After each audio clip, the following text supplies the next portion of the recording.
오늘은 이번 학기의 두 번째죠, 그죠? 아트페어 시리즈로 저희 콜로키움도 하고 있고 아트페어도 하고 있는데 여러 차례 안내드리지만 아트페어 센터는 지난 학기에도 한 차례 있었고요. 저희 그 센터에 MRI나 이런 게 낯선 분들이나 그런 분들을 위해서 어떤 연구에 활용될 수 있는지 그런 것도 소개하고, 그래서 이번 학기에는 주로 저희 센터에 소속돼 계신 연구 교수님들 초빙해서 지난번에는 배종훈 교수님 한 차례 해주셨고 오늘은 이윤상 교수님을 모시게 됐습니다. 그러면 이윤상 교수님 간략하게 제가 소개드리면은 연세대학교에서 생물학 전공하시고 그다음에 다르트마우스 가셔가지고 인지신경과학으로 박사학위 받으시고 그다음에 펜실베니아 대학교 신경과 및 Center for Cognitive Neuroscience에서 박사후 과정 하셨습니다. 그리고 오하이오 주립대학교 그리고 텍사스 달라스 캠퍼스에서 교수로 재직하셨고요. 이때 저는 이런 분야 연구하시는 분 되게 만나기 어려웠고 관심은 있지만 연구 굉장히 어렵다고 생각했기 때문에 근데 어려운 것만 계속 하셨어요. 음악, 언어, 리듬, 청각인지 그리고 뇌 가소성 중심으로 주로 커뮤니케이션하고 관련된 그런 것의 신경 기전에 대해서 연구해 오신 걸로 알고 있습니다.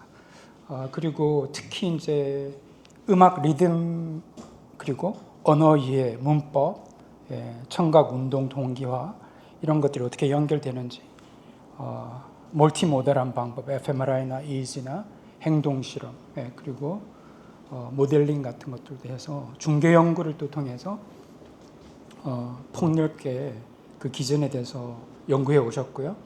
그 다음에 이렇게 독특한 점은 기초신경과학뿐만 아니라 실제로 응용 분야인 이렇게 실어증이라든가 노화, 인지 저하 같은 임상적 문제에 대한 리듬 기반 재활하고 디지털 치료 가능성도 확장하고 계십니다.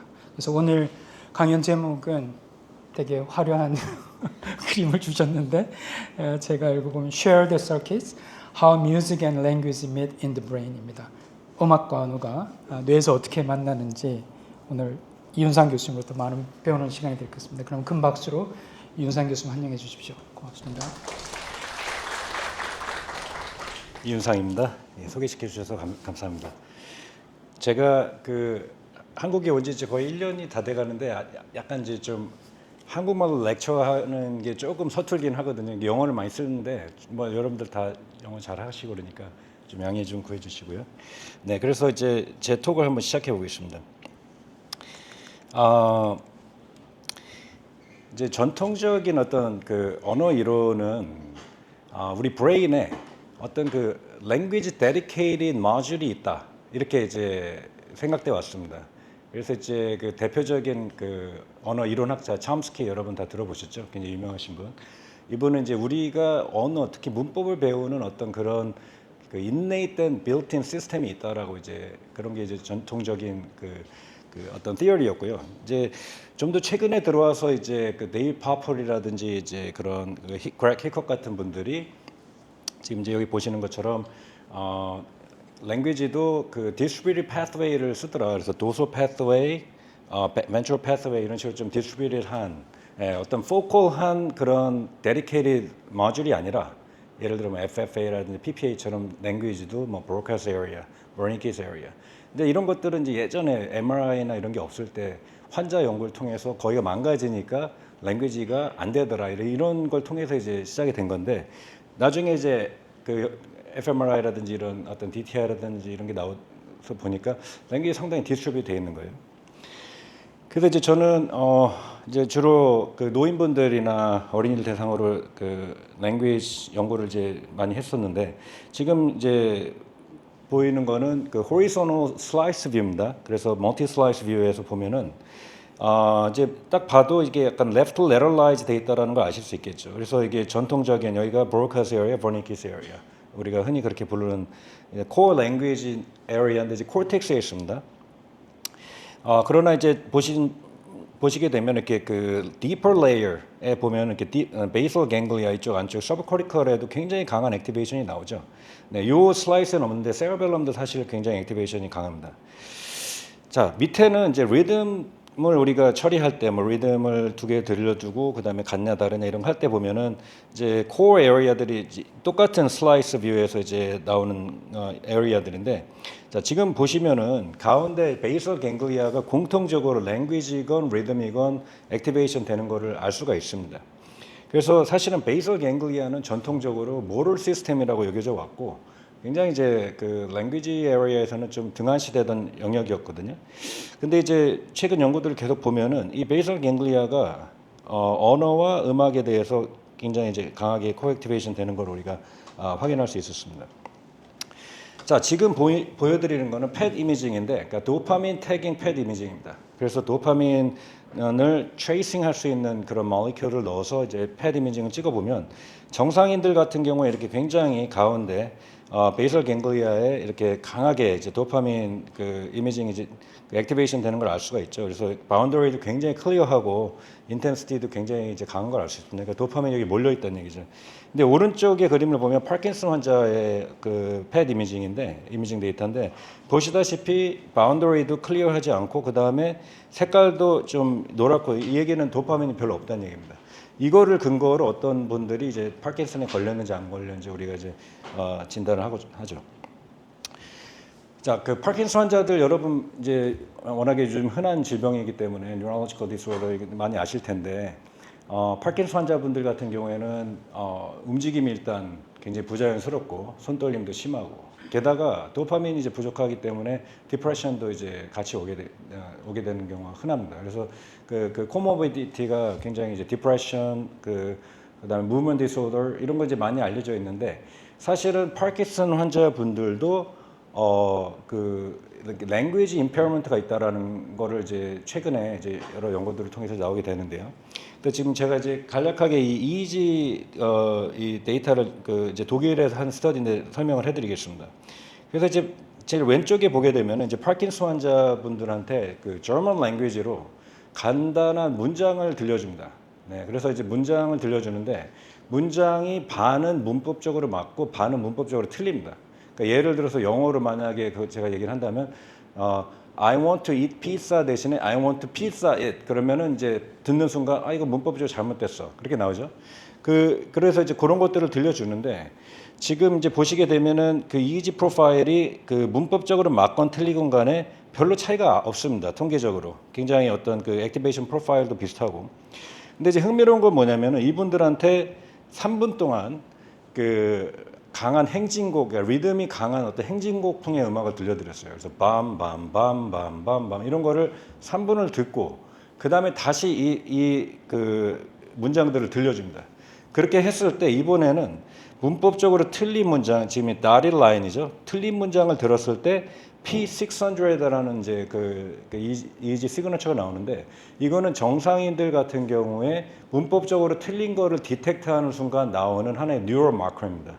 그래서 파킨슨 환자분들이 리듬을 듣고 나서는 이 P600가 나오는 거죠. 음악에서. 그래서 이제 이 연구자들이 이게 어떤 뮤직 제너럴 이펙트인지 아니면 리듬 스페시픽 이펙트인지를 더 확인하기 위해서 이번에는 그 리듬이 거의 없는 왈츠풍의 음악을 들려줬어요. 그리고 나서 이 태스크를 다시 시행을 했더니 이 P600가 사라지는 것을 확인할 수 있었습니다. 그래서 이 연구가 이제 제시하는 건 뭐냐면은 리듬이 굉장히 이제 언어 문법 처리하는 데도 중요하고 그 다음에 어떤 도파미너직 시스템이 여기에 큰 역할을 하더라. 예, 이제 그런 것들에 대한 스터디였습니다. 자 그렇다면 제가 지금 보여드린 것처럼 그 베이설 갱글리아를 주축으로 해가지고 어떤 리듬 혹은 랭귀지 프로세싱을 했을 때 그 공통된 영역들이 좀 있죠. 그래서 그러면 이런 뉴럴 오버랩이 있다면은 우리가 그 행동적으로 behaviorally 그 리듬 태스크가 어떤 그 랭귀지 그 퍼포먼스를 프리딕트 하는지 그런 거를 물어볼 수가 있겠죠. 그래서 각 개인에 대해서 그 사람들의 어떤 음악적인 리듬 능력과 그 다음에 언어 능력을 우리가 매저 했을 때 과연 그 상관관계가 있는지 프레딕션 할 수 있는지. 그래서 이제 제가 이 스터디를 제 워일주립대에 있을 때 거기에 이제 코사이라고 굉장히 큰 children's museum이 있습니다. 근데 거기 세컨드 플로어에 그 랩이 있어요. 그 shared lab space가 있는데 거기서 아이들을 대상으로 연구를 할 수가 있습니다. 그래서 이제 저희가 그 뮤지엄 안에 있는 랩에서 이제 아이들 대상으로 연구를 했는데 이제 간략하게 설명을 드리면 기본적으로 아이들한테 두 가지 태스크를 줬습니다. 하나는 문장을 듣고 이해하는 능력을 측정하는 태스크였고 또 하나는 리듬을 듣고 리듬을 구별하는 그런 태스크를 했습니다. 그래서 아이들이 그런 태스크를 하는 동안에 부모님들은 아이의 어떤 데모그래픽 인포메이션을 작성을 하는 거죠. 그래서 부모의 어떤 SES라든지 이런 것들을 우리가 이제 그 서베이를 받았습니다. 자, 그래서 랭귀지 태스크는 뭐냐면은 이제 이런 그 우리말로 하면 이제 관계 대명사가 중간에 낀 그런 문장인데 아이들이 사실 들었을 때 좀 이제 애로사항이 좀 있습니다. 특히나 이런 그 주어절, 그렇죠? subject relative 같은 경우에는 brothers that have sisters, 이건 굉장히 쉬워요. 그냥 단어가 딱딱 나오면은 그걸 듣고 그대로 연결해서 의미 처리를 하면 되는데 이제 문제는 이 object relative가 좀 어렵거든요. 그래서 brothers that sisters have 그다음에 어디로 가야 되냐 맨 앞으로 갔다가 이게 그 다음에 또 다시 뒤로 가는. 그래서 이게 temporally 굉장히 좀 컴플렉스한 그런 스트럭처죠. 그래서 이제 이 태스크가 뭐냐면은 누가 허깅이라는 액션을 했느냐 이 example 같은 경우에 그러면 이거는 subject 같은 경우는 brothers가 되겠죠. 그다음에 object relative 같은 경우에는 sisters가 되겠죠. 그래서 이거를 그 굉장히 포커스해서 듣지 않으면 사실 성인들도 많이 틀립니다. 그래서 요 패러다임은 제가 이제 아이들도 해보고 젊은 사람들도 해보고 노인분들도 해봤는데 그 throughout all the age span 항상 object relative가 어려운 거를 저희가 볼 수가 있습니다. 메인 에펙트를. 자, 그 다음에 이제 아이들한테 또 준 게 이제 rhythm discrimination task인데 좀 이제 어떻게 했냐면은 이제 그 컴퓨터 스크린 앞에 이런 드럼보이가 나오고 그 드럼보이가 나올 때 이제 리듬이 하나 나옵니다. 리듬을 들려주고 그 다음에 약간의 딜레이 후에 이번에는 드럼보이인데 이제 색깔이 다른 드럼보이 그 다음에 이제 그 강아지가 이제 드럼 치는. 그래서 이거를 저희가 Sandy same, doggy different 이렇게 얘기를 했고 그래서 이제 두 번째 리듬을 들었을 때 이 첫 번째와 같냐 다르냐 그래서 same, different judgment task인데 한번 간단하게 한번 해보겠습니다. 여러분들하고 한번 들어보십시오. 그래서 첫 번째 드럼보이가 나왔을 때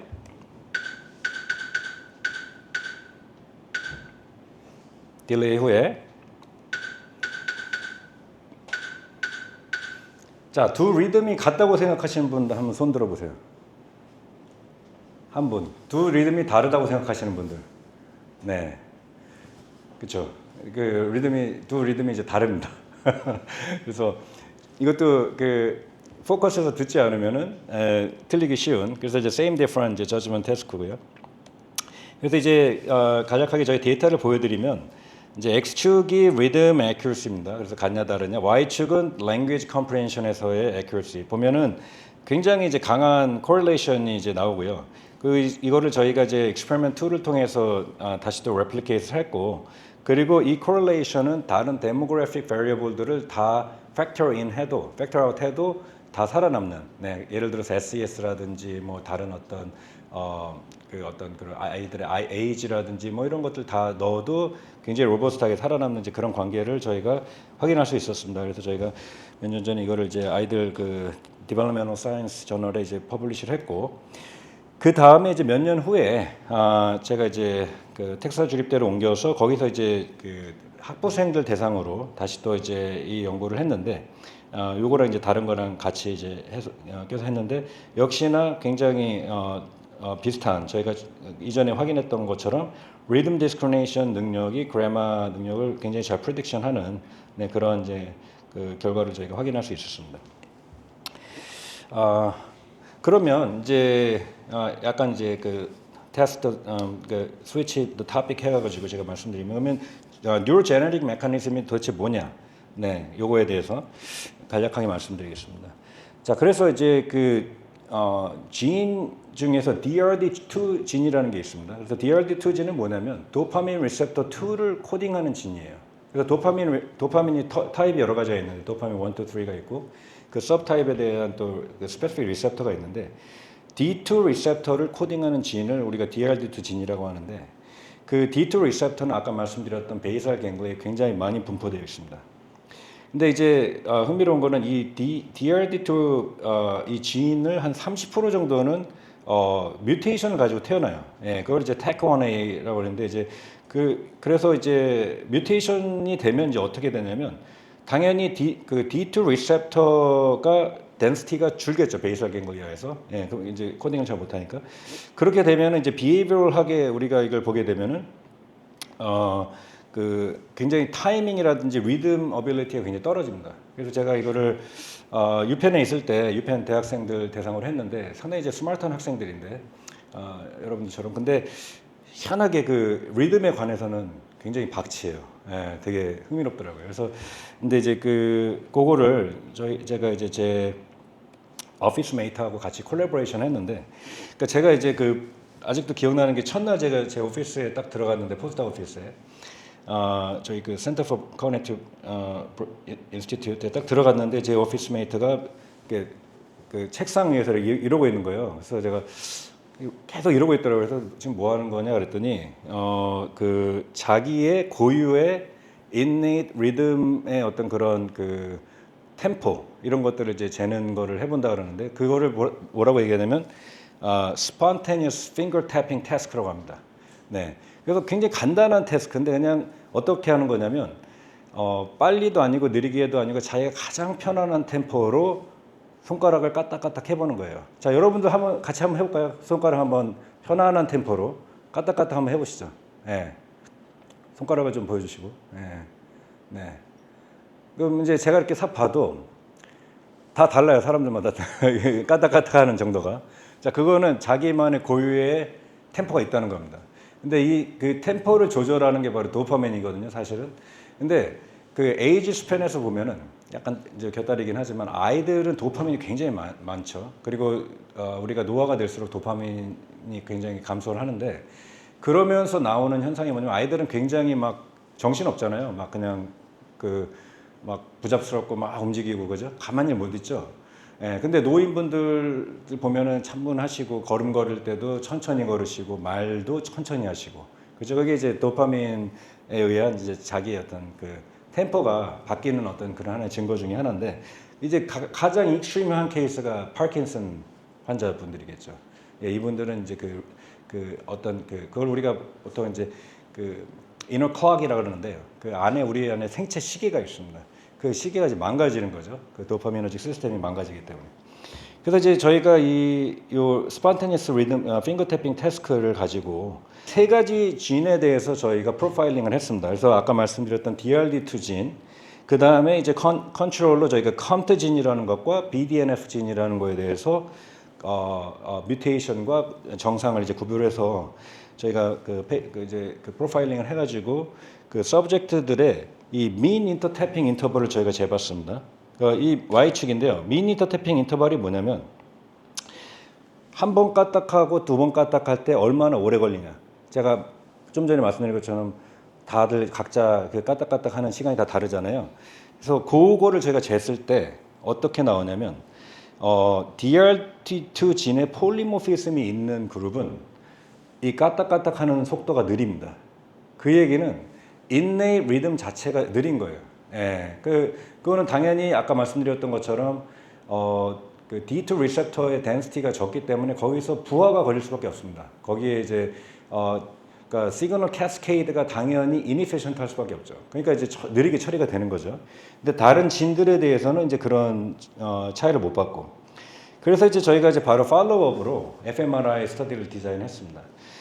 그래서 이 스터디에서는 저희가 어떻게 했냐면 정상인 피험자들한테 유펜 학부생들한테 스캐너 안에 있는 동안에 이제 시각 자국으로 스퀘어, 레드 스퀘어가 시퀀셜하게 나옵니다. 그래서 한 번 나오고 그다음에 좀 있다가 또 한 번 나오고 그랬을 때 그 레드 스퀘어가 머무는 시간에 대해서 이게 같냐 다르냐를 이제 저지하는 그런 태스크를 줬습니다. 네. 그렇게 했을 때 이 듀레이션이 sub-second 레벨하고 super-second 레벨로 나뉩니다. sub-second은 1초 미만에서의 듀레이션의 차이를 보는 거고 super-second은 1초 이상. 자, sub-second하고 super-second하고 어떤 게 직관적으로 어떤 게 더 어려울 것 같아요, 여러분? 네? 한번 한번 guess 한번 해보시죠. sub-second. 그렇죠. 1초 이하로 하는 게 훨씬 어려워요.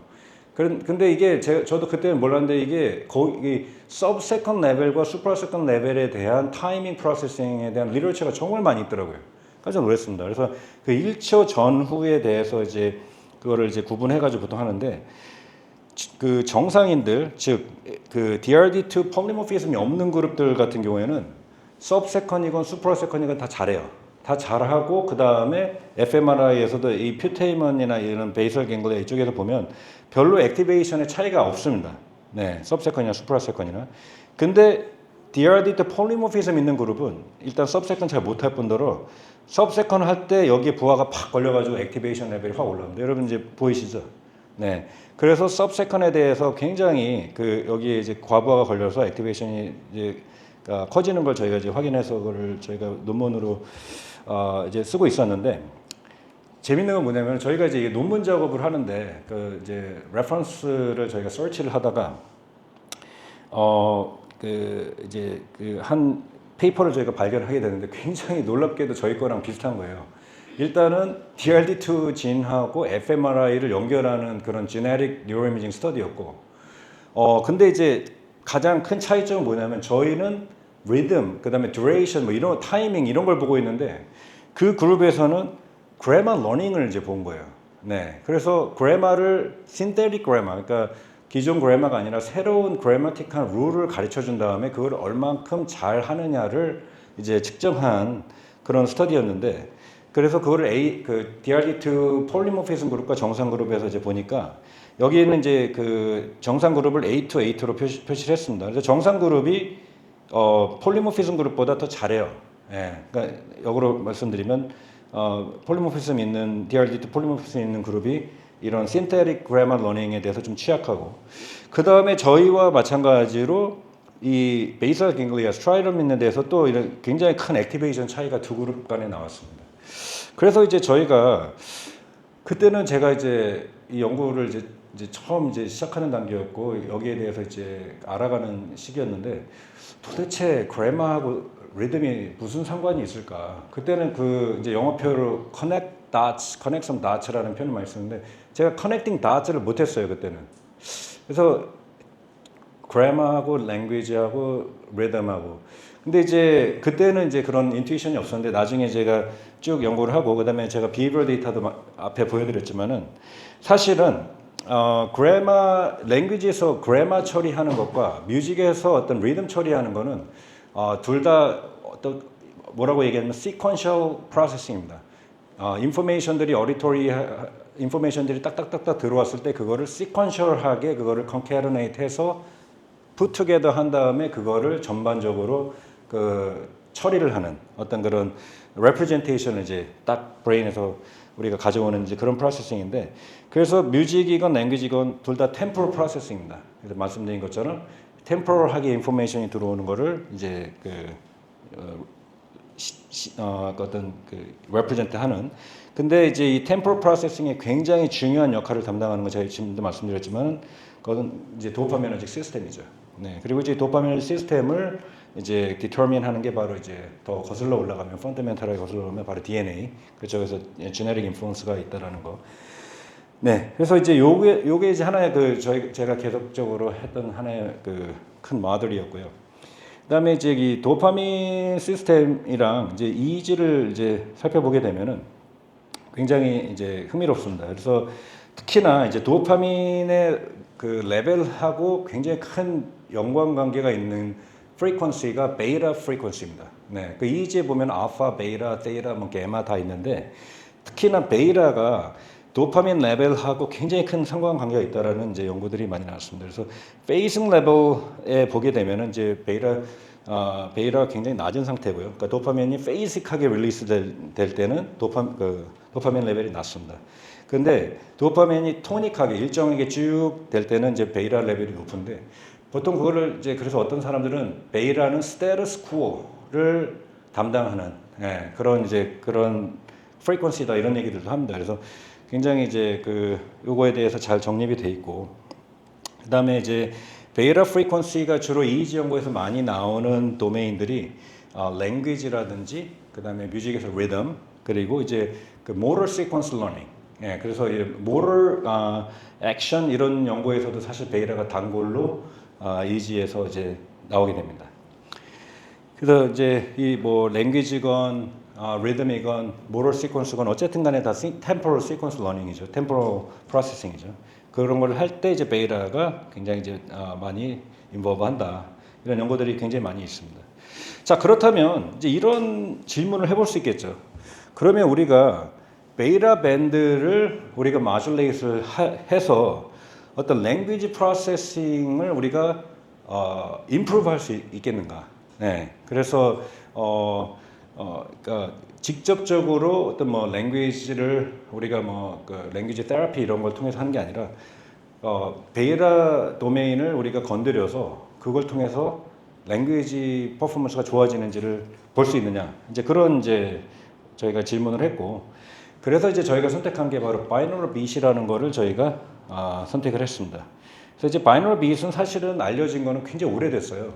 네, 1939년에 이제 처음 발표가 됐고, 그다음에 이제 70년대 때 이제 애니멀 리서치를 하다가 몇십 년 동안 이제 완전히 그냥 필드에서 사라졌다가 최근 한 10년, 15년 정도 다시 이제 그 binaural beat 연구들이 이제 나오고 있는데, 그리고 이제 최근에는 이제 binaural beat에 대한 어떤 그런 플래그십 뉴로사이언스 저널들에서도 이제 나오기 시작했습니다.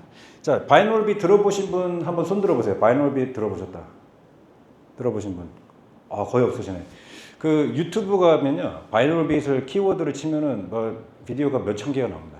그 요즘에 이제 미국의 그 영스터들, 티네이저들한테 사실 굉장히 핫한 그런 이제 binaural beat이 이제 그런 소리고, 그래서 거기 가보면 참 흥미롭게 타이틀을 붙여줬습니다. 그래서 뭐 공부 잘하는 프리퀀시, 뭐 잠을 잘 자는 사운드, 그다음에 뭐 연애를 잘하는 뭐 말도 안 되는 이제 그런 걸 다 해놨는데 이제 다 그 scientifically proven이 안 됐죠. 자, 그 binaural beat이 뭐냐면 원리는 되게 간단합니다. 그 사인 웨이브 있잖아요. 사인 웨이브를 양쪽의 귀에다가 들려주는데 이 사인 웨이브가 살짝 프리퀀시가 달라요. 그래서 지금 같은 경우에 보면 400하고 440를 왼쪽 오른쪽을 들려주는데, 자, 그렇게 되면 이제 브레인에서는 굉장히 혼란이 옵니다. 왜 왼쪽하고 오른쪽에서 살짝 다른 프리퀀시가 들어오지? 그래서 이제 브레인이 추수한 게 뭐냐면은 이 두 개의 디퍼런스, 그 프리퀀시 디퍼런스에 대한 새로운 프리퀀시를 브레인 안에서 생성을 하게 됩니다. 자, 지금 같은 경우에 그러면 440하고 400니까 차이값이 얼마예요? 40죠? 40. 40Hz가 이제 브레인 안에서 생성이 되는데, 이 40Hz가 이제 요즘에 굉장히 핫한 프리퀀시 중에 하나입니다. 알츠하이머 이런 쪽으로 그 이제 메모리 레스토레이션 이렇게 하고 굉장히 이제 요즘 유명해지는 프리퀀시죠. 그래서 이제 막 40Hz 가지고 요즘 뭐 임상도 많이 하고 그러는데, 저는 이제 뭐 이제 예상하시겠지만 40Hz보다는 이제 베이타 프리퀀시를 많이 썼습니다. 지금 이제 보여드린 거는 최근에 이제 이런 그 바이너럴 빛에 대한 연구들을 이제 그 분석한 메타 어널리시스 그런 이제 스터디에서 그 페이퍼에서 제가 테이블을 제가 가져온 거고요. 이미 이것도 이제 몇 년 전 거기 때문에 더 그 이후로 많이 생겼습니다. 그래서 이제 다시 이제 말씀드리면 저희가 하려고 했던 거는 바이너럴 빛을 통해서 베이타 시스템을 건드려서 그래서 이제 그 비헤이비어럴하게 그게 랭귀지 임프루먼트가 오는지 안 오는지 이거를 이제 저희가 테스트를 한 거죠. 그래서 이 스터디 디자인은 다음과 같습니다. 일단 이제 총 60명의 텍사스 주립대 학부생들을 모았고 그 60명의 학생들이 20명씩 세 개의 다른 그룹으로 이제 배정이 됩니다. 그래서 첫 번째 그룹은 뭐냐면은 그러니까 음악은 이제 메디테이션 타입의 그냥 리듬이 없는 잔잔한 음악이고 그 음악의 밑에 저희가 바이너럴 빛 중에서 베이라를 살짝 깔아줬습니다. 그래서 이 베이라는 저희가 어떻게 만들었냐면 왼쪽에 250 이걸 보통 우리가 carrier frequency라고 합니다. 그래서 250 carrier frequency 그다음에 오른쪽에 268. 네, 그래서 요 차이값이 우리 임재석 박사님 차이값이 얼마죠? 크게. 네. 네, 그래서 한국말로 하면은 좀 잘못하면 이게 욕처럼 들리는데, 예. 그래서 18Hz, 그죠? 18Hz가 이제 베이타 프리퀀시의 대역에 있습니다.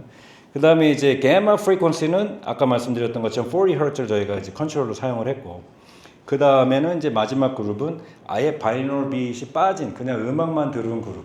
자, 그래서 이제 이 서브젝트들이 저희 그 랩에 오면은 저희 랩에 이제 어디오 부스가 있습니다.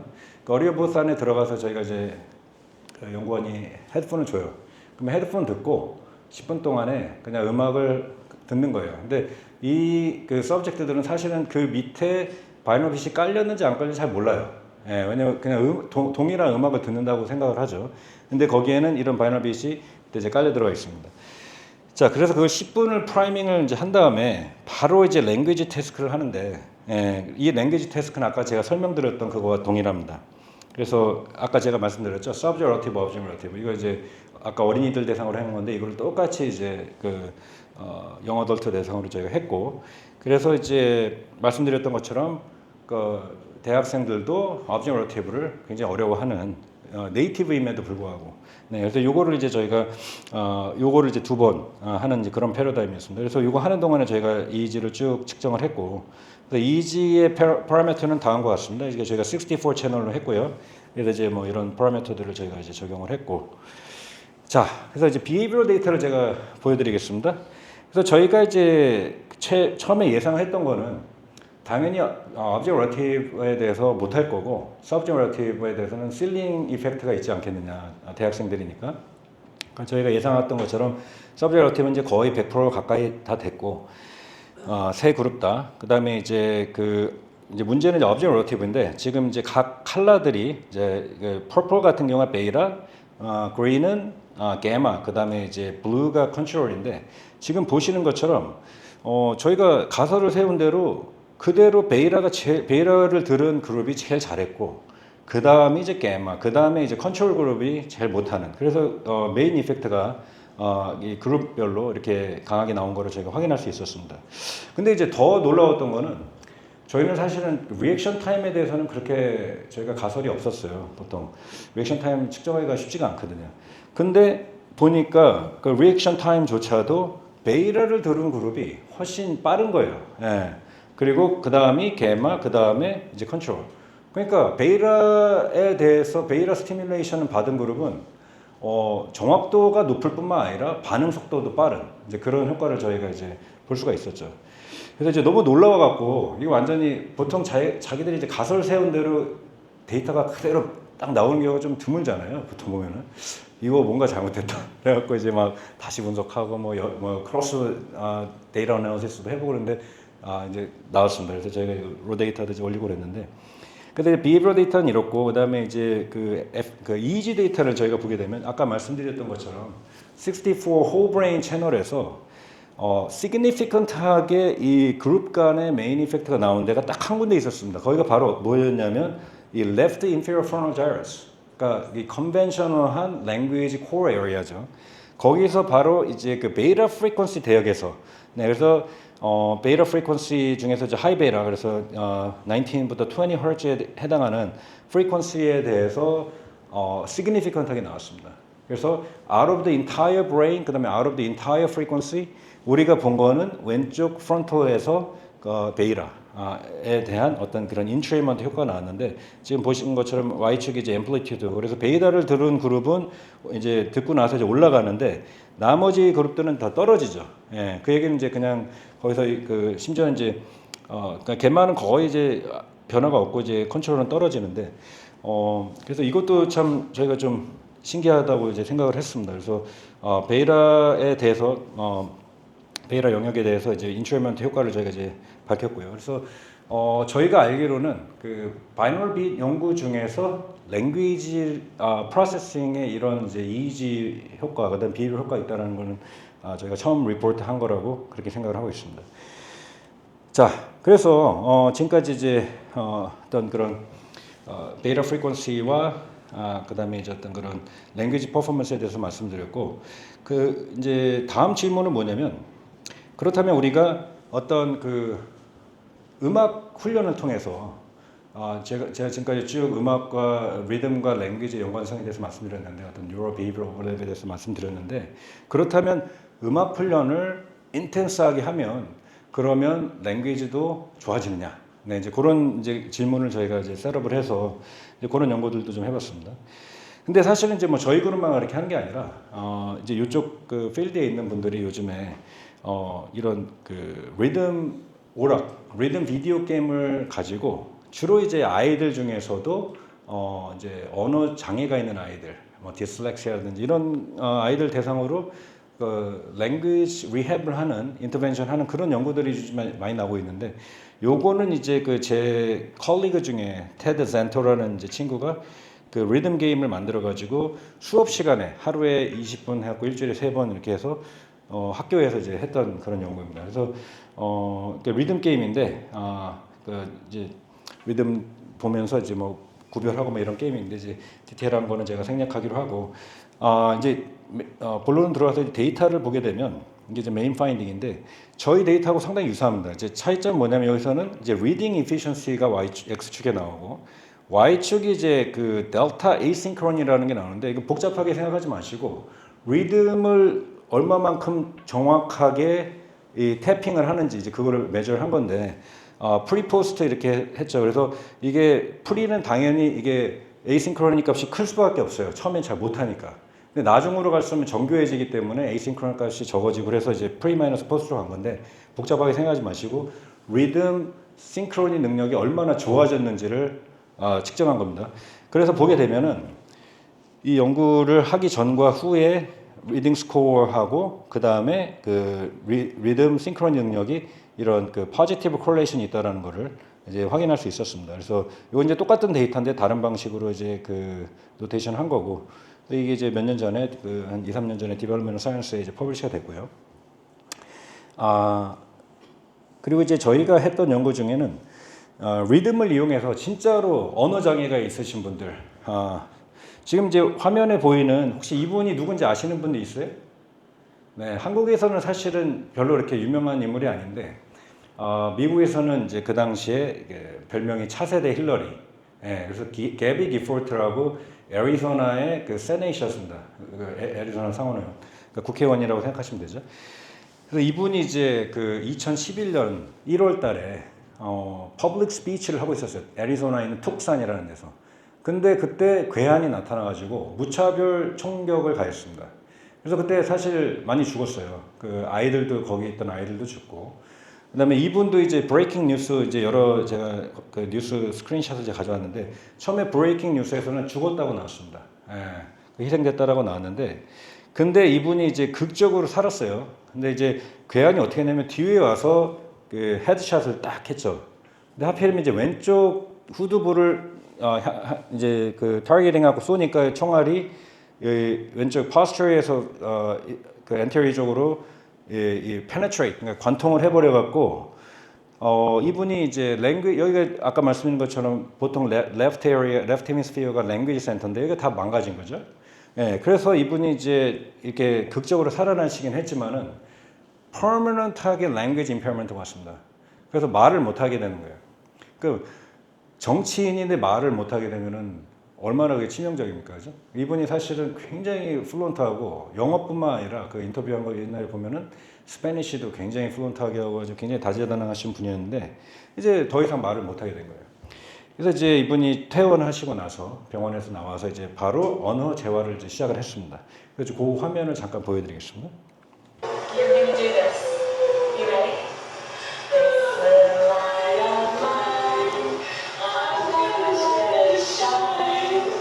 Remember, at this point, she couldn't say the word light. Suddenly, there she was, singing that word and a whole lot more.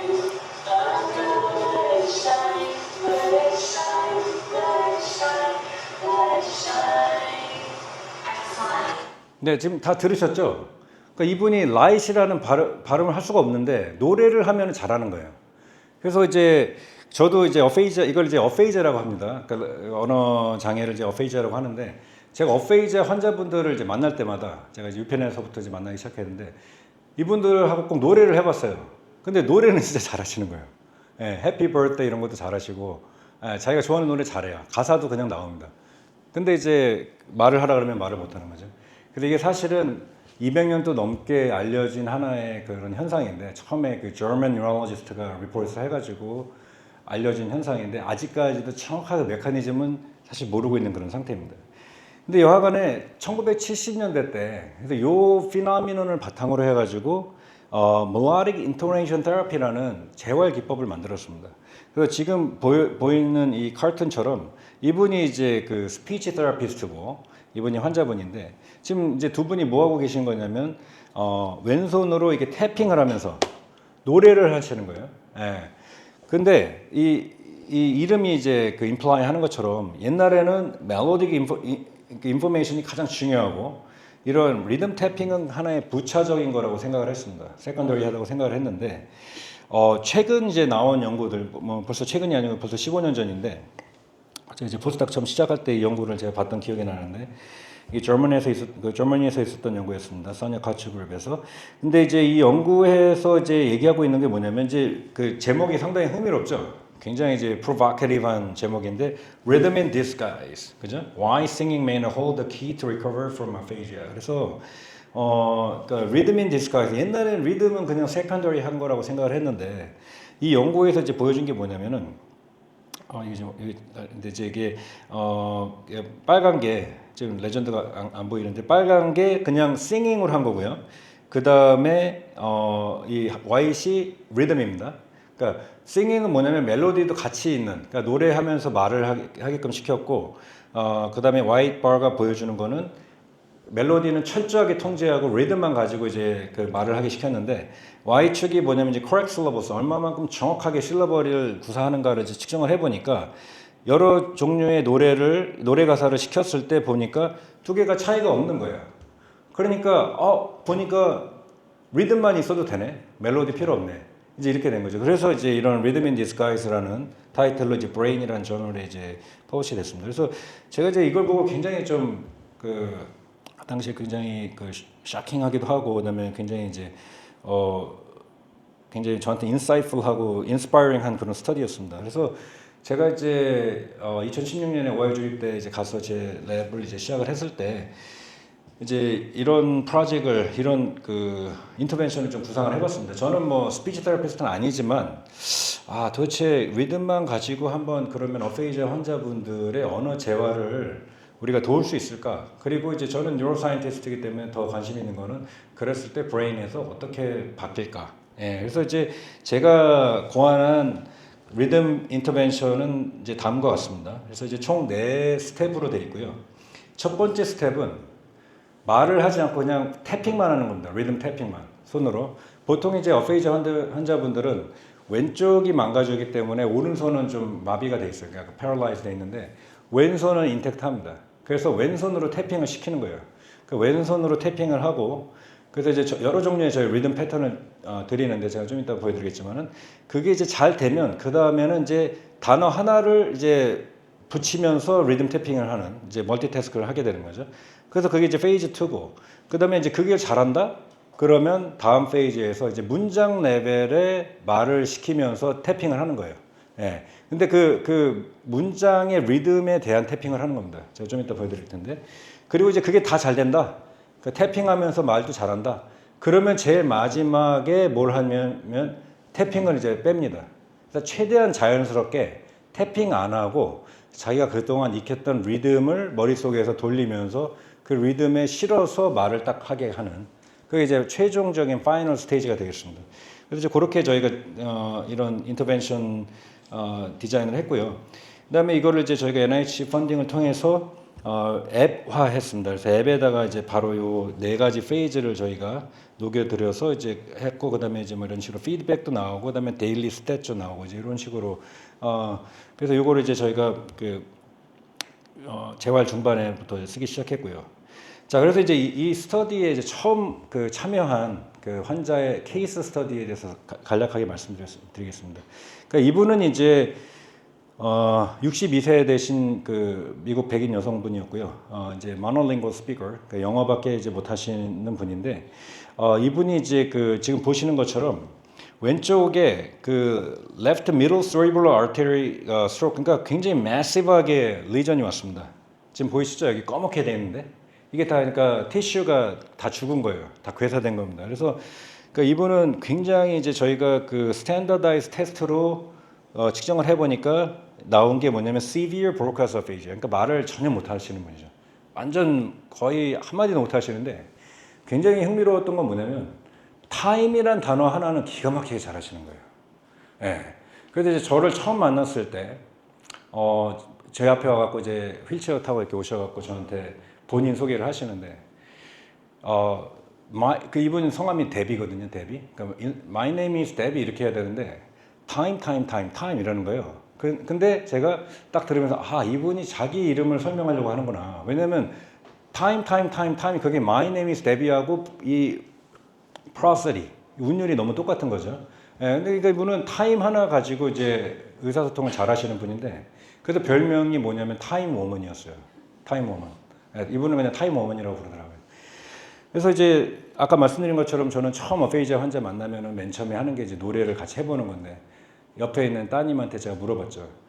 어머니가 제일 좋아하시는 노래가 뭡니까? 그랬더니, 저희 어머니는 70년대 때 디스코 음악을 굉장히 좋아하셨고, 그래서 아바, 비지스 이런 거 좋아하시고, 그리고 이제 뭐 발라드도 좋아하신다. 그러니까 이제 처음 노래하는 거니까 그런 댄스 음악은 하기 좀 그래서 이분이 좋아하는 발라드 중에 You Are My Sunshine이라는 노래가 있습니다. 혹시 아세요? You Are My Sunshine? 들어보셨어요? 한번 불러보시겠어요? 이게 현재 You Are My Sunshine 들어보셨죠? 예, 이거를 이제 하시는데 정말 잘하시는 거예요. 리듬도 정확하고. 근데 자기도 하면서 자기가 놀라. 그러면서 중간쯤 가갖고 이제 목이 메어갖고 노래를 못 부르고 막 우시는 거예요. 예. 그래갖고 이제 중간까지 부르다가 이제 끝났는데, 이제 이분을 그래서 저희가 이제 첫 번째 저희 그 케이스 스터디에 이제 페이션트로 저희가 이제 등록을 했습니다. 그래서 아까 이제 몇 분 전에 말씀드린 것처럼 영어 문장은 각 문장마다 고유한 리드믹 패턴이 있어요. 그래서 예를 들어서 I love you 같은 경우에는 이런 식입니다. I love you, 빰, 빰.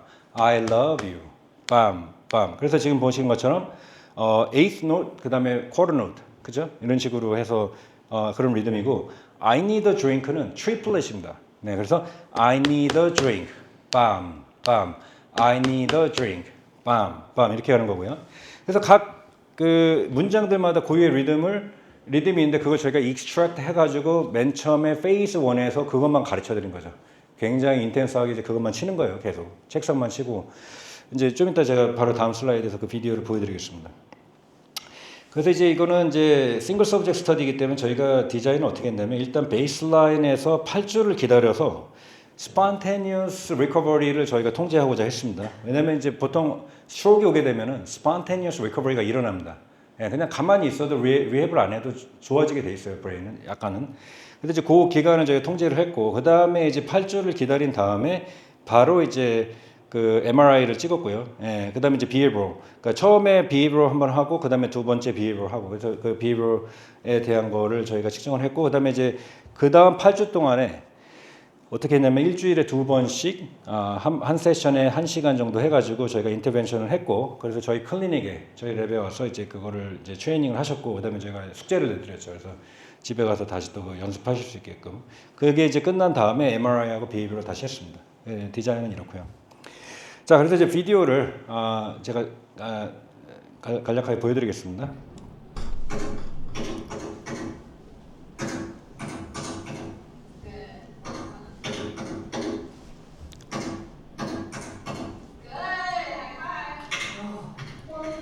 자, 이제 스텝 2로 들어갑니다.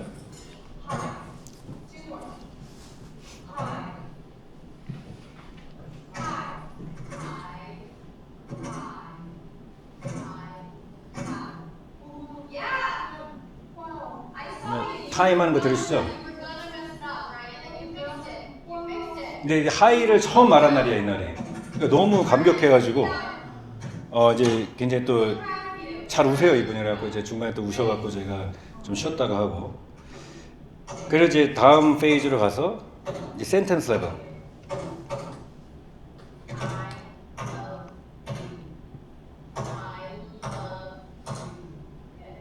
자, 이제 저희 앱이 이제 와서 프로토타입 버전 앱을 이용해서 하는데, 이제 저희 학생 그 스피치 테라피스트 하는 거를 그대로 여기다 녹여 넣습니다.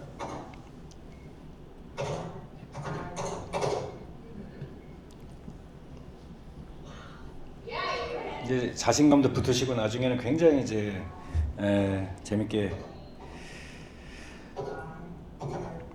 제이미는 이분 따님 이름입니다. 그래서 저희가 일부러 이걸 넣었고 지금 보면 어때요? 태핑 안 하고 있죠? 네, 마지막에는 뭐 이런 식으로. 네. 그래서 이제 저희가 그 이제 결과를 이제 보니까 일단 저희가 총 16개 문장을 알려드렸는데 다 마스터 하셨습니다. 16개 문장에 총 42가지의 단어가 있는데 다 마스터를 잘 하셨어요.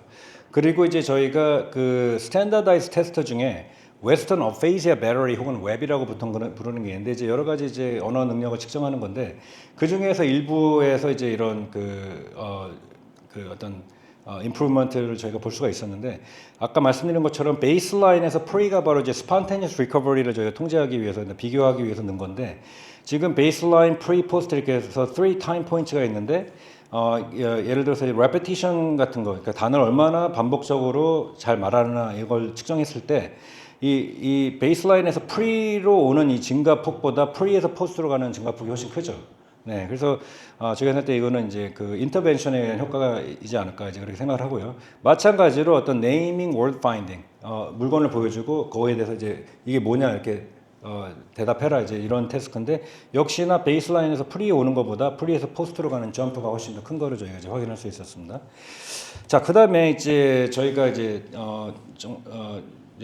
주요하게 이제 관심이 있었던 게 바로 이제 이미징 데이터인데 이건 이제 DTI 데이터입니다. 그래서 DTI에서 이제 여기 이제 대부분 다 DTI에 대해서 퍼밀리어 하시겠지만은 이제 와이메터 트랙의 어떤 그 변화 정도를 저희가 이제 관찰을 했는데 ROI를 세 영역을 잡았습니다. 그래서 원래 이제 있던 Left Inferior Frontal Gyrus 여기는 Original Language Center죠. 그 다음에 이거와 이제 호몰록한 대칭적인 Right Inferior Frontal Gyrus. 그 다음에 이제 Right Posterior STG. 이거는 이제 원래는 Left Posterior STG가 그 Wernicke's area라고 해서 이것도 굉장히 중요한 에어리아인데 지금 보시다시피 여기가 리전 때문에 다 없어요. 다 없기 때문에 저희가 ROI를 획득하지 못했고 어쨌든 그래서 세 영역에 대해서 저희가 FA라고 이제 그 Fractional Anisotropy 그러니까 그냥 이제 쉽게 생각해서 이거를 white matter가 얼마만큼 이제 density가 바뀌었냐 이제 그래서 radial diffusivity도 마찬가지였던 그런 건데요. 이게 두 가지를 저희가 컴바인 해갖고 본 건데 이제 간략하게 이제 이 bar graph에 대해서 설명을 해드리면 오리지널한 그 랭귀지 센터에서 보게 되면은 이 white matter의 어떤 그런 플라스티시티가 살짝 줄어든 거를 저희가 볼 수가 있었습니다. 반면에 오른쪽에 그 인택트한 right hemisphere를 보게 되면은 재활 후에 DTI의 어떤 그런 white matter density가 늘어나는 거를 저희가 이제 확인을 할 수가 있었죠. 그래서 이 데이터는 사실은 어떤 conventional hypothesis하고 잘 부합이 됩니다. 보통 이제 브레인에서 이런 식으로 왼쪽에 크게 이제 데미지가 오고 리전이 오면은 인택트한 right hemisphere가 corpus callosum을 통해서 이제 테이크오버 해갖고 이제 그 영역 그 어떤 그런 태스크를 이제 테이크오버하는 그런 텐던시가 있습니다. 브레인에서는 특히나 이제 음악은 굉장히 right dominant하게 나오는데 그래서 음악을 통해서 이런 랭귀지 펑션이 이제 그 테이크오버되는 이제 그런 어떤 그런 트래디셔널한 그런 어떤 티어리하고 상당히 부합되는 이제 그런 결과를 저희가 볼 수 있었습니다. 자, 그래서 제가 지금 뭐 여러 가지 말씀을 많이 드렸는데 이제 랩업을 이제 제가 한 5분 정도 해보겠습니다. 자, 그럼 이제 우리가 where we going, 그죠? 어디로 가느냐? 자, 옛날에 3,4천 년 전에 고대 문헌을 보면은 놀랍게도 그때부터 피타고라스라든지, 그러니까 피타고라스, 그죠? 피타고라스라든지 플라톤 같은 분들이 이미 음악의 어떤 그런 파워에 대해서 얘기를 하고 있어요. 그 당시에. 물론 이제 그거는 그분들의 어떤 그런 인투이션에 의한 건데, 근데 실질적으로 그때 그 음악을 가지고 그 환자 치료를 하려는 그런 시도들이 있었어요. 그래서 어떤 그런 뭐라 그러죠? 이렇게 진동 바 같은 거 있지 않습니까? 이렇게 띵 하면은 엥 하는 그거를 배에다 올려가지고 막 그 바이브레이션을 해가지고 이제 치료를 하려고 하는 그런 것도 이제 기록이 남아 있고. 그래서 이 아이디어는 사실 music as medicine 뭐 이런 아이디어는 사실은 뭐 굉장히 오래된 몇천 년 되는 그런 아이디어고. 근데 굉장히 저는 이제 지금 이걸 생각해보면 참 놀라운데 1990년대 때 그 당시에 유튜브도 없고 소셜미디어도 없던 시절에 여러분 MC 스퀘어 들어보셨죠? MC 스퀘어 혹시 써보신 분 있으세요? 이 중에? 아무도 없어요. MC 스퀘어 들어보신 분 한번 손 들어보세요. 예. 대부분 이제 그때 수험생이시던가 90년대, 2000년대 수험생이셨던가 저처럼 아니면 이제 수험생을 둔 부모님들은 사실 이게 되게 유명한데 왜냐면 그게 공전의 히트를 쳤거든요 그 당시에. 예. 근데 이제 이게 이렇게 생겼어요. 근데 이게 수십만 원이었습니다. 요 물건이 그 당시에 believe or not. 예. 그래서 이제 저도 이제 부모님한테 사달라고 떼를 썼는데 안 사주시더라고요. 돈이 없으시다고. 그래서 근데 이제 제가 그때 독서실을 다녔는데 제가 독서실에 가잖아요. 그러면은 제 친구들이 여기 지금 그림에 보이는 것처럼 이 화면에 여기 응답하라 1994인데 보는 것처럼 이걸 들으면서 자고 있어요 전부 다. 예.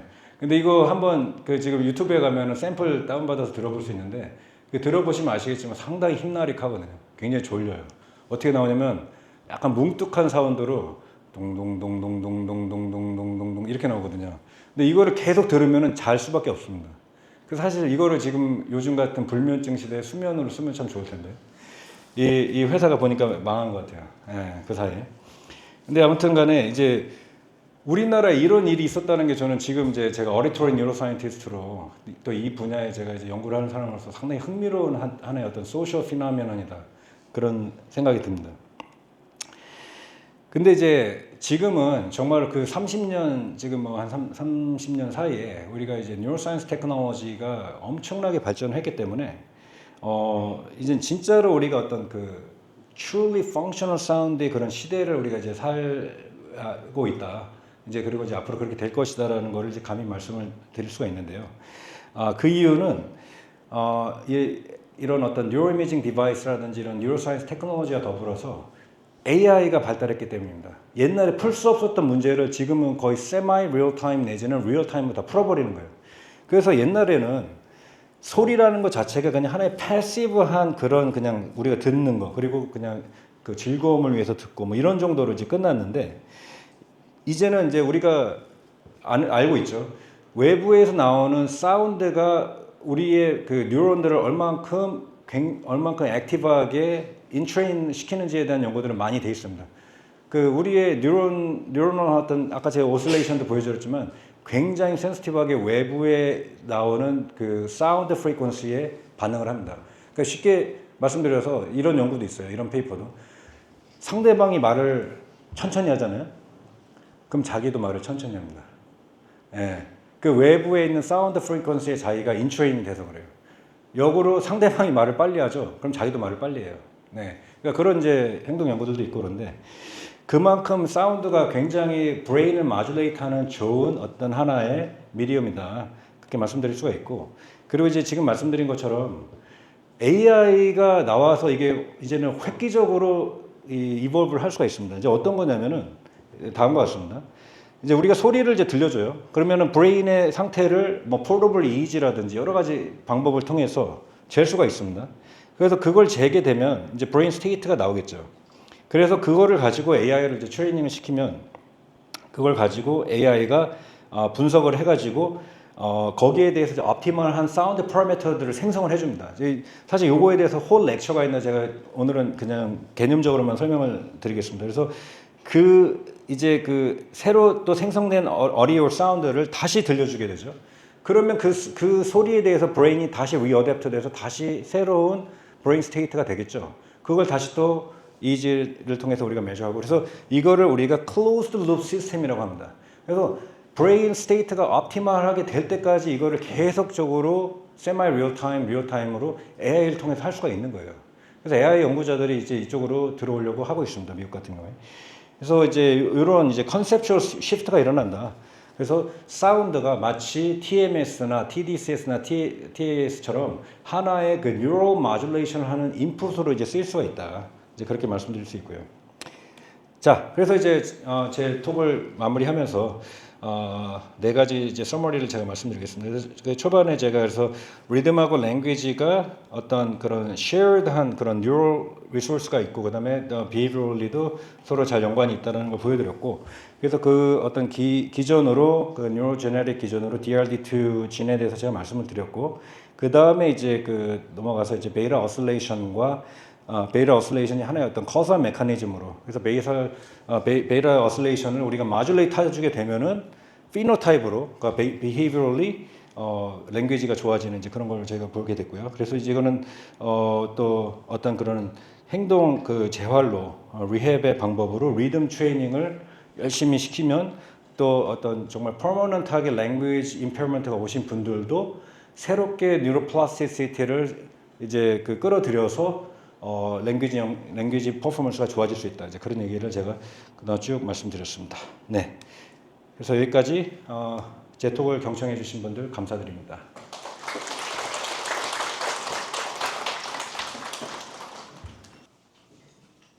네, 질문. 두 가지 정도를 말씀하셨는데 첫 번째가 그 베이타 아니 그 도파민을 사용해서 하는 거였고 두 번째가 그 rhythmic based intervention을 directly 하는 거 사용하시는 거 말씀하셨는데 그 두 방법 중에서 도파민으로 가는 방법이 더 effectiv한지 아니면 rhythmic based intervention이 더 effectiv한지요? 뭐 좋은 질문인데요. 뭐 저희가 디렉트하게 컴패리슨은 안 해봤죠. 예, 각각의 다른 팀의 그런 프로젝트인데, 그러니까 이제 하나의 그러니까 어프로치가 다른 거죠, 그죠? 그래서 정말 만약에 그 테라피스트가 있고 그런 어떤 그 비헤비어럴 테라피를 할 수 있는 그런 공간이 있고, 그죠? 그다음에 환자가 거기에 커밋할 수 있는 그런 가능성이 있고 그러면은 그런 클리닉에서 저희가 실제로 테라피스트하고 원투원 재활을 할 수가 있지만. 코비드 시대 때도 그렇고 요즘 같은 경우에 보면은 이제 그런 어떤 그 원투원 재활이 이제 어베이러블 하지 않을 때가 있잖아요. 그럴 때는 이제 그 앱을 사용해서 많이 하는데 그래서 아까 저희 앱도 제가 보여드렸지만 그렇게 할 수 있는 어프로치가 있고 또 하나는 그 말 그대로 이제 사운드를 통해서 그렇죠 베이라를 모듈레이트 해가지고 그래서 이제 그 베이라 그 네트워크를 인핸스 시키는 네, 그래서 그거는 좀 사실 다른 겁니다. 그거는 어떤 컴프레hension이라든지 이런 쪽을 혹은 그 템포럴 프로세스를 좋게 만드는. 그래서 이거는 정상인들 대상으로도 우리가 충분히 쓸 수가 있는 거죠. 네, 그래서 그러니까 어프로치가 다르고 그다음에 타겟도 다르고, population 타겟도 다르고. 그래서 depending on the situation, depending on the target, 그 선택할 수 있는 문제가 되겠죠. 네, 네. 다음 또 질문 있으십니까? 네, 저 all the way 맨 뒤에. 리듬이랑 관련 있는 그 언어 그게 그 스피킹이랑 히어링에 더 연관이 있는 건지 아니면 단순히 쓰거나 읽는데도 혹시 더 연관이 있는지 그렇게 좀 나눠서 볼 수도 있을까요 혹시? 쓰거나 읽는데. 네. 네, 지금까지는 주로 된 게 프로덕션하고 퍼셉션이거든요. 근데 라이팅에 대한 연구는 거의 없어요. 근데 되게 재밌는 건 뭐냐면 굉장히 셀렉티브하게 그 어페이지아가 오는 경우가 있습니다. 무슨 말이냐면 쓰는 건 할 수 있어요. 근데 말이 안 되거나 듣지를 못하는. 그래서 이게 어떤 라이팅 마듈은 인텍트하게 남아 있는데 말이 안 나오는 거죠. 그래서 그런 스트로크 환자분들은 어떻게 커뮤니케이션 하냐면 옛날에는 다 써서 했습니다. 예, 옛날에 이제 뭐 스트로크 걸리신 할머니들이나 어르신들 말이 안 되니까 써서 하고 막 그랬거든요. 근데 요즘에는 앱이 너무 잘 나와가지고 그 앱에서 자기가 그거를 이렇게 막 선택해가지고 하는 이제 그런 이제 방법도 있습니다. 그래서 그 앱을 팔기도 하고 미국에서는 그다음에 이제 그것도 트레이닝도 시키고 그렇게 하죠. 그래서 라이팅에 대한 것들이 그 리듬에 대해서 연관이 있는지는 제가 아는 바로는 그런 연구는 없습니다. 예. 그 글로 써져 있는 걸 읽는 경우랑 또 이렇게 듣는 경우랑 그 능력도 혹시 차이가 있나요? 아까 막 리딩. 네, 그래머 테스트 같은 거 그래머가 아니라 아까 문장 막 테스트가 서브젝트 네. 또 뭔가 글을 읽는 걸 이해하는 거랑 듣는 걸 이해하는 거랑 좀 다를 것 같고. 그것도 굉장히 좋은 질문입니다. 그래서 이제 디슬렉시아가 예전에는 이 비주얼 프로세싱 프로블럼이라고 생각을 했어요. 왜냐면 글을 읽는데 글이 안 읽혀지는 거거든요. 글씨가 막 이렇게 막 쓴다 그러고 막 그런 얘기들 하거든요. 그래서 이게 옛날에는 이 매그노셀룰라 그런 하이포테시스도 있습니다. 그래서 이게 비주얼 패스웨이 프로블럼이 아니야? 이렇게 생각을 했는데, 근데 생각을 해보세요. 그 리딩이라는 거는 사실은 눈을 통해서 눈을 왼쪽에서 오른쪽으로 스카링 무브먼트를 하면서 어떤 게 일어나는 거냐면 모팔로지라고 그랬죠. 글의 형태를 포놀로지라는 하나의 의문의 형태로 전환하는 그런 프로세싱이 바로 리딩입니다. 네, 그래서 사실은 이게 눈을 사용해서 비전 프로블럼 같지만은 리딩 하는 거는 사실 어리토리 프로블럼이에요. 예, 그래서 디슬렉시아 어린이들이 그래서 글도 못 읽지만 선생님 말씀도 잘 못 알아듣는 이유가 템포럴 프로세싱이 안 돼서 그렇거든요. 네, 그래서 당연히 리딩하고도 연관이 있습니다. 그래서 제가 아까 제 컬리그가 했던 리듬 비디오 게임하고 리딩 스코어 본 거 기억나세요? 아까 보여드렸던 거? 그건 리딩을 쟀어요. 예, 리딩 능력이 좋아지더라. 리듬을 열심히 하니까. 리듬 오락을 열심히 하니까. 네, 그렇습니다. 감사합니다. 저 맨 뒤에, 네. 네, 안녕하세요. 전현혜 교수님 연구실 서영이라고 하고요. 우선 좋은 강의 정말 감사드리고 마지막에 그 사운드가 뉴럴 모듈레이션을 하는 인풋으로 쓰일 수 있다라는 언급을 하셨는데요. 네. 어떻게 네. TMS처럼 네. 특정 뇌영역을 타겟해서 신경활동을 조절할 수 있는지 좀 더 자세히 설명해 그거는 주세요. 불가능하죠. 그렇게 포컬하게 어떤 특정 영역을 만약에 스티뮬레이트 하고 싶다 그러면 당연히 TMS라든지 TACS를 써야 되고 이제 TACS도 했지만 이제 오늘 데이터에서 안 보여드렸지만 이거는 그런 어떤 특정한 어떤 브레인 모듈을 건드리는 게 아니라 브레인 와이드의 overall frequency, 그죠? 그래서 아까 말씀한 베이타 바이너럴 빛은 베이타 프리퀀시를 건드리잖아요. 그랬을 때 레프트 프론털에 있는 베이타에서 인트레인먼트가 나왔잖아요. 그죠? 그러니까 브레인 와이드로 마듈레이션을 해주는 겁니다. 근데 그게 이제 딱 핏하는 그런 영역이 있겠죠. 예를 들어서 40Hz 같은 경우는 히포캠퍼스를 건드립니다. 그래서 40Hz의 라이트 플리커링을 막 시킨다든지 아니면 사운드를 들려주면 히포캠퍼스가 좋아지는 거예요. 그래서 그 연구가 몇 년 전에 MIT의 차오 랩이라는 데서 거기 나와서 완전히 난리가 났었어요. 예. 그냥 일주일 플리커링을 40Hz로 하니까 알츠하이머 마우스가 길을 막 찾기 시작하고 막 이렇게 되니까. 그러니까 이거는 브레인의 어떤 스페시픽 모듈을 타겟팅 하는 게 아니라 굉장히 브레인 와이드하게 프리퀀시를 마듈레이트 시켜주는 거다. 예. 이해되셨나요? 감사합니다. 네. 네, 여기. 안녕하세요. 그 학부생 이진아라고 합니다. 그 실험 과정에서 그 8분표랑 4분표, 쉼표 등을 사용한 걸 봤는데요. 그럼 혹시 막 세리단표 이상의 5위단표라든지 중간에 쉼표를 쓴다든지 이랬을 때 뭔가 더 복잡한 뭔가 문장이라든지 단어를 트레이닝 할 수 있을지에 대해서 궁금합니다. 5 있다는 표를 혹시 말하실 수 있으세요? 어렵죠. 예, 그러니까 너무 이렇게 리듬이 컴플렉스하게 되고 너무 빨리 되면은 거기에 맞춰서 스피치를 핏할 수가 없는 거죠. 네. 근데 우리가 이제 말할 때 그 어떤 아까 말씀한 4분음표나 8분음표에 우리가 핏하게 그 랭귀지를 우리가 그러니까 보통 센텐스를 우리가 그런 식으로 이제 구사를 하거든요. 네. 네, 질문이 더 있으신 걸로 알지만 저희 센터에 계속 계시니까 저기 윤상 교수님 연구에도 관심 있으신 분들 따로 연락 주시면 되겠습니다. 그리고 한 가지만 더 노트하고 2주 뒤에 또 아트페어 시리즈가 하나 더 있습니다. 저희 그 참여 연구자로 센터에 최근에 조인하신 민병경 교수님 그래서 또 뇌 전기 자극하는 것하고 이미징하고 어떻게 연결시킬 수 있는지 그런 데서 광고 이미 나간 걸로 알고 있는데 보시고 또 다시 뵐 수 있으면 좋겠습니다. 그럼 오늘 다시 좋은 강연 준비해 주신 윤상 교수님께 박수 부탁드립니다. 고맙습니다.